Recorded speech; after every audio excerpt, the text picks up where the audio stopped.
Hello everyone, my name is BadInfos and today I will show you all the features in Minecraft 1.8, so let's go! A lot of new blocks were added. The first one is the slime block. Anything or anybody who lands on it will bounce. Walking on them is very slow. If a slime block is being pulled by a sticky piston, the slime block will pull up to 12 blocks connected to it. Not all blocks can stick to the slime blocks. Extending a piston with a slime block on top of it will launch entities. Granite, Diorite and Andesite were added.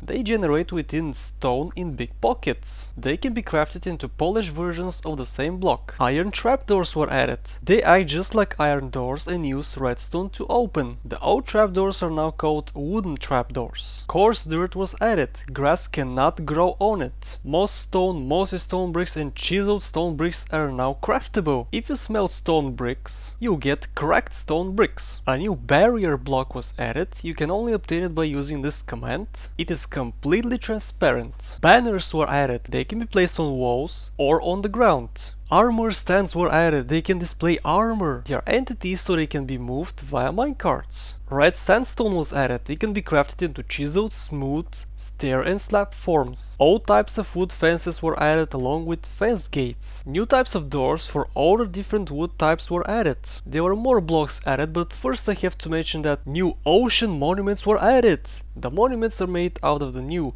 Prismarine bricks, Dark Prismarine and Sea Lantern blocks. When close to the monuments you get an effect called Mining Fatigue 3, which makes mining really difficult. You can find 8 gold blocks in the center of these structures. In these new structures you'll find 2 new mobs, Guardians and Elder Guardians. The Guardians attack squid and drop Prismarine shards, Prismarine crystals and raw fish when killed. You can spawn them in creative mode with the new Guardian egg. The Elder Guardian is a boss mob. It drops wet sponge. Speaking of wet sponge, it's a new block. Sponge destroys water blocks from 5 blocks away and soaks water when it touches it. After that it turns into wet sponge. You can smell the wet sponge to turn it back into regular sponge. Well, that's it for all the new blocks. Now let's see what changes were made to existing blocks and items. Wooden and iron doors can now stack up to 64 and the crafting recipe gives 3 doors. You can only place actual fuel in the fuel slot. The items in item frames can rotate in 8 possible directions. They give off redstone signal based on the direction the item is facing. Buttons can be placed on ceilings and floors. You can spawn iron golems, snow golems, withers with dispensers. They can be spawned by arranging the blocks in any orientation. Copying written books will now mark them as copies and copies of copies. Copies of copies cannot be copied. Did I say copy enough? Let's move on. Creepers, skeletons, wither skeletons and zombies drop their heads when killed by charged creepers. Wither skeletons continue to have heads as rare drops. Beacon light changes color when going through stained glass and stained glass panes. That's it for the new blocks and items. Now let's talk about some game-changing features. The enchanting system was completely changed. It now costs 1 to 3 levels of experience and lapis lazuli. It now shows you one of the enchantments you're gonna get and will not change until you enchant something else. Leveling now takes more experience. Looting now gives extra 1% chance of getting rare loot per level. There's a new enchantment, Depth Strider, which allows you to move faster in water. It can be applied only to boots. The cost of experience in anvils is reduced. Now naming and merging items costs way less experience points. Villager trading was changed. The existing villagers will not be affected. The new ones will start with 2 or 4 available traits. Trading gives experience. Villagers have different professions. You don't need to use the last trait to unlock new ones anymore. They can now harvest, collect and replant crops. They will craft wheat into bread and drop it to other villagers. Villagers struck by lightning will transform into witches. New mobs were added and behavior of some old ones were changed. Endermites were added. They look and act just like silverfish. Sometimes when an enderman teleports away, the endermite will spawn in its place. They can also spawn after you throw an ender pearl. Rabbits were added. They have 8 different skins. there's a chance that a killer rabbit will spawn. The rabbits can be tamed using carrots, golden carrots and dandelions. They can breed only after being tamed. They drop rabbit hide, which can be turned into leather, raw rabbit which can be cooked, rabbit's foot which can be made into a potion of leaping, allowing you to jump higher. You can make rabbit stew, which restores 10 hunger points. Raw mutton drops from sheep. It can be cooked. When iron golems are killed by a player, they drop iron ingots, but if they're killed by other means,